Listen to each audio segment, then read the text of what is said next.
All right, joining us in the studio is a financial analyst, Nnaemeka Obiareri. Good morning to you and Happy New Year. Good morning, guys. My pleasure. I asked for my okpa. Did you bring my okpa from Imo State? I'll pass your portion to you.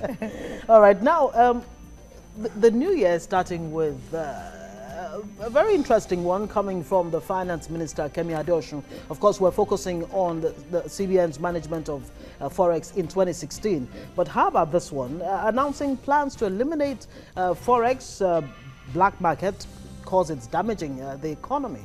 You want to start from that? Ngozi, one thing about this government and our fiscal and the monetary policy managers that will come up with all manner of policy flip-flops that sends the wrong signal out there to these iron investors. Now let's look at 2016, our foreign exchange management policy. How did we get to where we are today?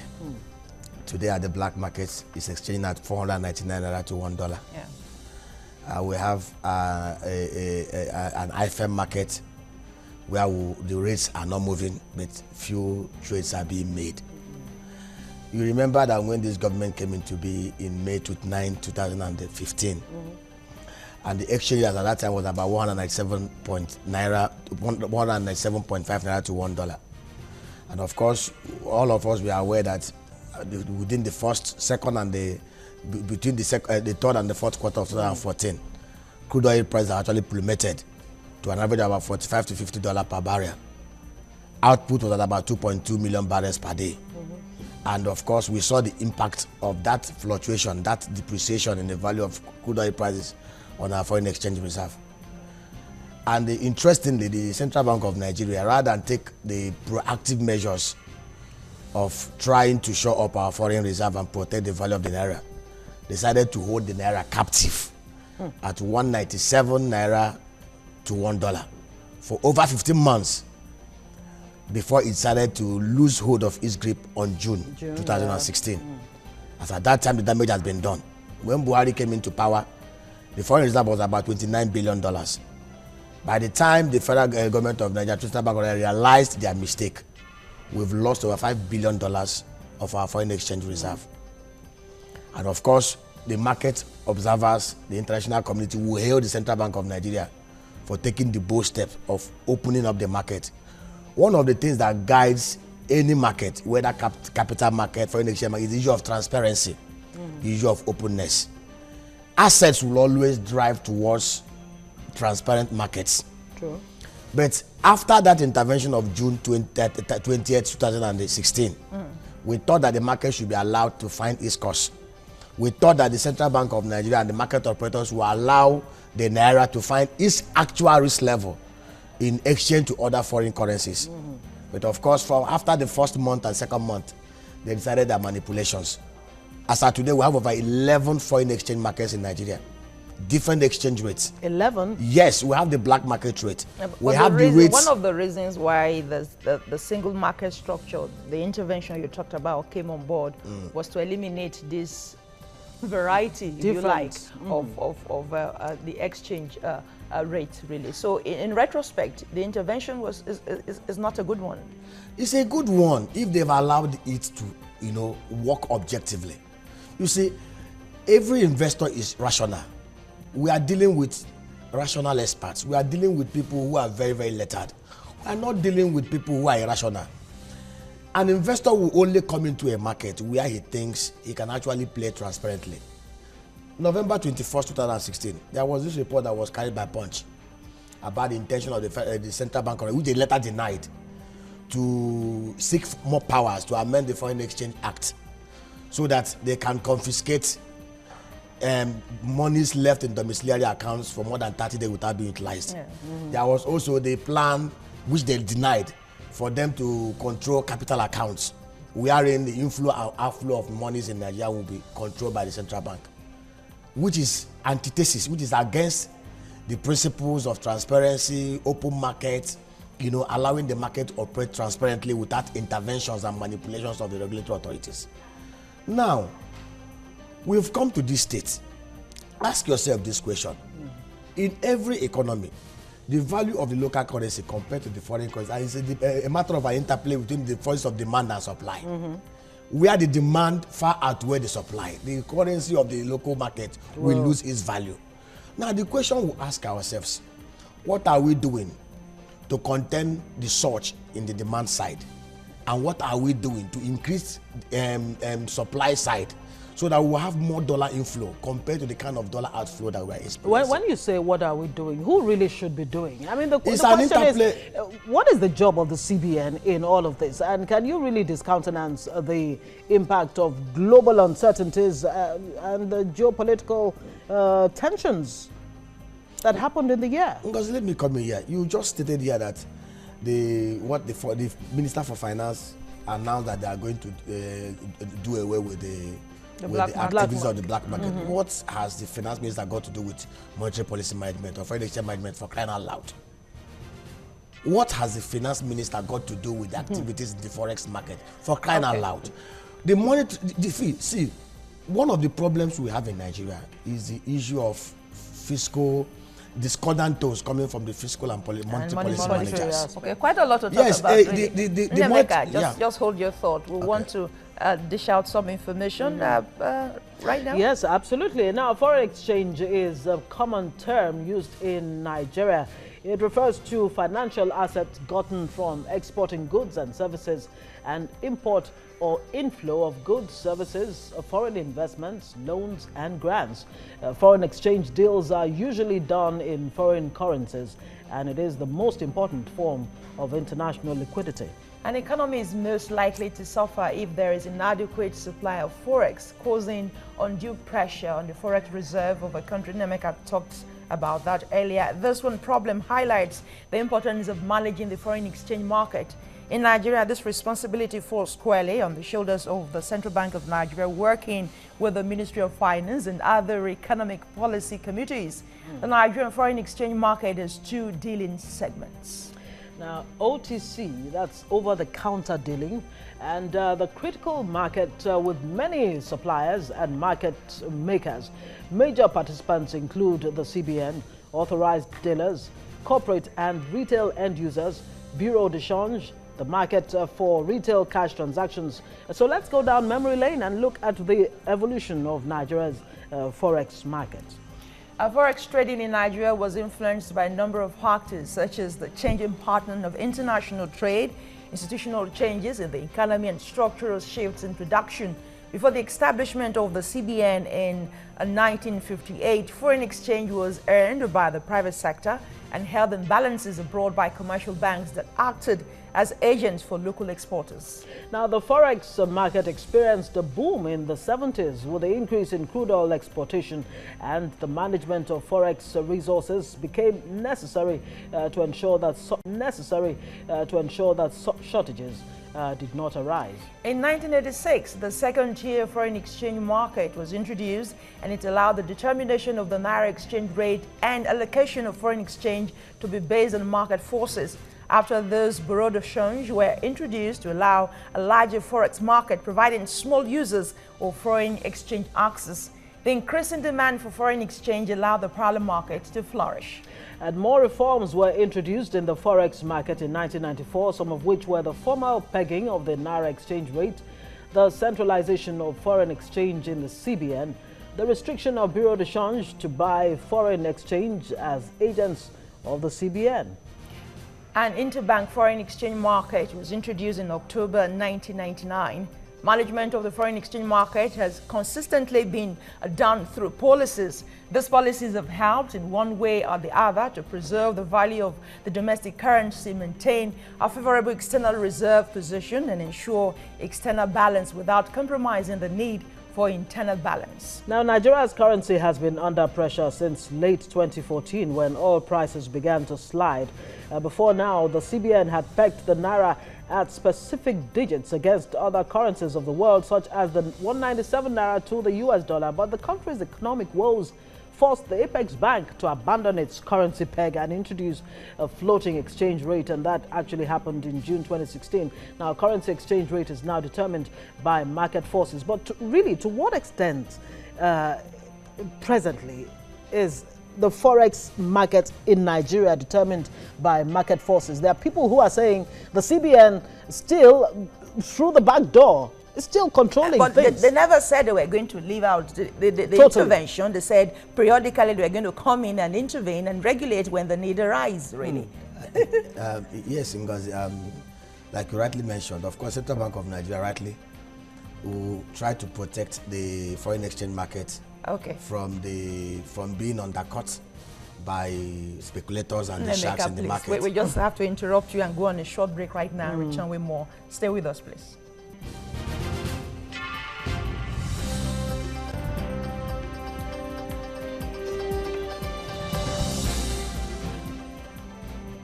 All right, you're welcome back. We're looking at the Central Bank of Nigeria's Forex management in 2016.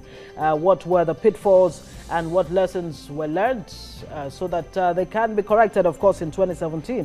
Nnaemeka Obiareri is a financial analyst and he's with us right here in the studio. Before we continue our discussion with him, let's complete some of the information we're reeling out to you earlier. Some measures adopted by the CBN to stabilize the declining naira include closing the retail Dutch auction system, wholesale Dutch auction system, Forex window from which foreign exchange could be purchased at a subsidized rate, prohibiting payment and pricing of transactions done within Nigeria in Forex, and of course prohibiting access to foreign currency from the interbank market for the importation of 41 specified items in 2015. In June 2016, the central bank announced a new flexible foreign exchange policy, that's what we're talking about, that will allow the foreign exchange interbank trading window to be driven purely by market forces. This meant that the market would operate as a single market structure through the interbank autonomous window. The CBN was then to participate in the market through periodic interventions to either buy or sell Forex as the need arose. CBN introduced Forex primary dealers who would be registered by the CBN to deal directly with the bank. Now, 10 banks were selected to perform this function, leaving out about 13 others, but not long after the new policy was announced, the CBN amended the policy even before its takeoff. Okay, the question is, the CBN last year came up with all manner of measures, delisting some 41 items from Forex. There was a storming of the BDCs. For some reason, the BDCs, the Bureau de Change, were seen as the reason why Forex was totally nowhere to be found. And of course, the suspension of 19 banks for some underhand dealings with BDCs and all of that. Why did these measures fail?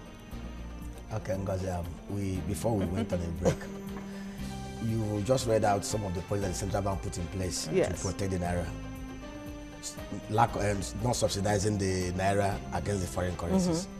You ask yourself, how did we arrive at the 11 different market rates that we have in Nigeria?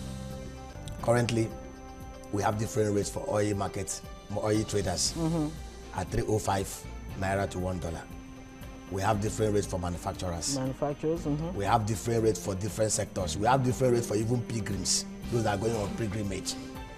Those that are going on a pilgrimage are giving monies at 197 naira to $1. In the same market, in the same economy where the central bank says they are not going to subsidize the dollar against the naira. See, the problem we have continues to be the issue of policy flip-flop. Say one thing today, do another thing tomorrow. You talked about the issue of floating the foreign exchange market in June 2016. As I'm talking to you, in just last 3 weeks, the central bank came up with a 2 months forward to mop up outstanding obligations in the system for oil traders. About 1 billion? Yes, as a March, obligations standing as at March 2016. And they cleared that forward at 320 naira or 325 naira to $1, thereabout. These were obligations that were accumulated in the. And last time I came here, I mentioned to you the holes that are existing in the domestic money banks in Nigeria. Monies that were received in collection accounts for almost 8 months at 197.7 naira. You came up with a forward for 2 months at 320. There's a gap. 320 minus 197. We're talking about a difference of about 130 naira or thereabout. How are these people going to get the money to foot that gap? From what we are hearing, most commercial banks in Nigeria that are, that banked these customers actually created holes. They just debited their accounts. Some saw their accounts debited into holes to bid for this dollar. Now, when you pay the foreign exchange differences, what happened to the Naira component? Where would they get the money to pay? You see, the problem we have. That's what they call it, buy forward. You see, the problem we have, black market will continue to thrive when we have this kind of inefficiency in the system. We talked about the petroleum subsidy scam of 2011 and 2012. Yes. What we are currently having is the foreign exchange subsidy scam. Sanusi Lamido Sanusi, the emir of Kano, raised dust about this issue. People stay in their backyard, in their garden, they make a call to those in authority to buy dollar at 197. They take this money, go to the black market and dump it there, and they make a spread. Somebody stays in his bedroom. Which was one of the reasons for this intervention, according to the CBN, to stop round tripping. They did not stop it. But it has encouraged it, really, from what you're saying. Actually, what they are doing, see, put your ears to the ground. There are certain things people will not tell you in the open. Our foreign exchange reserve went down from 29 billion to 23 billion before the recent rally 25 billion because of the increase in price of crude oil. Yes. And we've not asked ourselves, what happened? How did we have such a depletion over time? As long as the Central Bank of Nigeria continue to fiddle with our foreign exchange management system, as long as they continue to exist, different rates for different sectors. When this government came in, they came in on the premise there was nothing left in the foreign reserve. It took people who understood what that meant. For a while, it was like there was nothing. It was an empty treasury. It was an empty treasury. But there was something in foreign reserve when the former president left. For me, we should be tired of this lamentation, lying, propaganda, distortion of facts. The truth cannot be hidden for so long. The country is bleeding. The economy is bleeding. We are not supposed to be where we are today. So the question is, how do we stop this When bleeding? we talk about policy, what is policy, for crying out loud? Policy simply means systems, processes put in place that guide decisions to a rational outcome that will lead to a rational outcome. If, for example, now, like I said, it's not just for the monetary policy managers. The fiscal policy managers also have a role to play in ensuring that we protect the naira. You listed 41 items that were banned. Those items were banned from, they were not actually banned outrightly from coming to Nigeria. They were banned from sourcing for dollar. From the official window. They can source for dollar from any other source, but they cannot go to the official window to source for dollar. Just during this Christmas, you discover that from Ore to the southeast of Nigeria, you saw over 50 custom checkpoints seizing people's bag of rices. People that were given bags of rice in their offices for Christmas. Custom men were seizing those bags of rice, saying that they were plastic rice. Now, let me ask you this question. What is the role of customs in this exercise? Customs are supposed to stay at the borders to prevent the inflow of some of these goods that are supposed not to come into Nigeria from coming to Nigeria. We say we are diversifying our economy from crude oil to other sectors. What policies have we put in place? For example, now, our food import bill still remains at $5 billion. There are other things that we can competitively produce in Nigeria that are still being imported into this country. What measures are the government taking to ensure that some of these things that we can competitively produce in Nigeria that require low technology are being produced here to reduce the pressure that we put on the CBN has been coming up with all kinds of policies. What exactly is the missing link? Is it that the policies in themselves are wrong, or they're not given enough time to actually play out so that we can actually determine if the policies are conflicting? Okay. If you say that you have banned certain items from coming into Nigeria, then there's a role for the customs to play. As I'm talking to you, the customs has no business going to the hinterland to go and confiscate people's bags of rices. That's understandable. We have borders. That's where they are supposed to stay. From the borders to the warehouses, that is where their role should stay. Let me tell you. You see, I have advocated that we must apply the Georgian model in Nigeria. Which is? In Georgia, there was a time in Georgia that the police force in Georgia was so corrupt, the traffic police. The president came in and decided to sack all of them. 2,000 police men were sacked the same day, and the new recruitment exercise was put in place. Let me tell you, if we are to protect our borders and protect it right, I feel that there should be drastic reform in the Nigerian Customs and Excise Department. If I am to suggest, there should be a massive purge. In fact, they should all be terminated. Let there be new recruits. All right. Because but that is only one of the problems. Two, there is this issue of we have import substitution. Those things we can produce. Let me give you an example now. Recently, it was announced that Nigerian police, Nigerian army, imported wares, garments, belts, boots, worth over 4 billion naira. For crying out loud, these are things that can be produced in Nigeria. We have the Aba garment and shoe market. We have the markets in other parts of Nigeria. If we have a policy that's okay, in the next 18 months, everything that are going to be used by the armed forces, the navy, the police, the customs, the immigration, even the youth service, from their clothes and their boots must be produced in Nigeria. To reduce the pressure on Forex, really. It will reduce the pressure on Forex. But where we say we want to buy Nigeria, make Nigeria, and we are still importing these things we can produce here without any concrete. Let me tell you, if there are no targets, like we say, you can't just mouth policy. All right. Nnaemeka. We must have targets. If we say we want to reduce food imports from 5 billion to 2 billion, we want to reduce rice imports from $3 billion to $1 billion.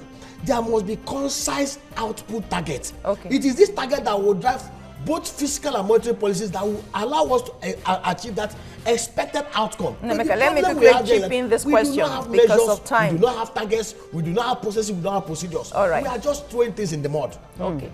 Now, let's talk about the Forex management, the bond market, and the stock. You know that 2017 is a budget of deficit, so that means we're going to have to be borrowing. With what we have on our foreign reserve, how credit-worthy are they? Remember, the Morgan has deleted us from the bond market index and equity index. We are not doing even good at all there. So really, in 2012, yes, when Sanusi was the central bank governor, we leveraged on the performance of the foreign portfolio investors and FDIs to manage our reserves. He liberalized capital accounts to allow these foreign direct investors to play on different tenor instruments in the capital market. Go and check this capital market index as at that period. As at that period, in 2019, remember that in 2009 we witnessed a global recession that even affected the whole world. The subprime meltdown. Yet, he was able to manage it because there was policy consistency. Those foreign portfolio investors, like directional investors, and like last time I mentioned, if you go to other climes in Europe, in Asia, in America, monetary policy rates at those climes, some of them are even in negative. But yet the MPR is 14%. Why are those FPIs not coming into our economy to take advantage of the high interest rate when we have all the boxes rightly ticked? We have a non-dribbling forward instrument that we can use to even hedge.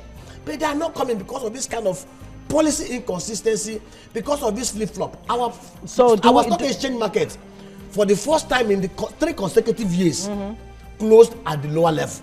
Why? Because these investors are rational. These investors are objective. These investors, like as assets, will only go into clients where they see transparency. So how can we reverse the trend, really? How do we reverse the trend? Because we need to borrow money to finance the budget. How we need to reverse the trend? The policy managers, both from the fiscal and the monetary side, must have a platform. I'm one of those that have suggested that in the presidency, the problem starts from the top. There should be a special forensic advisory unit in the presidency that coordinates all the activities in the ministries, departments, and agencies. Why we have this discordant tool? Because there is no fixed mediating board that can look at all this is holistic and actually understand it. And understand it. Okay, now, calls for full liberalization of the Forex market. Would you be on the same page? Yes. We must liberalize this market. When you see people like Sanusi complain and screaming, they've been there before. This is not the first time Nigeria witnessed downturn in price of petroleum products. No, this is not the first time. And then see the 2017 budget, we provided 29 billion naira to manage this insurgency in the Niger Delta, and only 6 billion naira for infrastructure development in that sector. Ask yourself, what are we going to use 29 billion naira to do?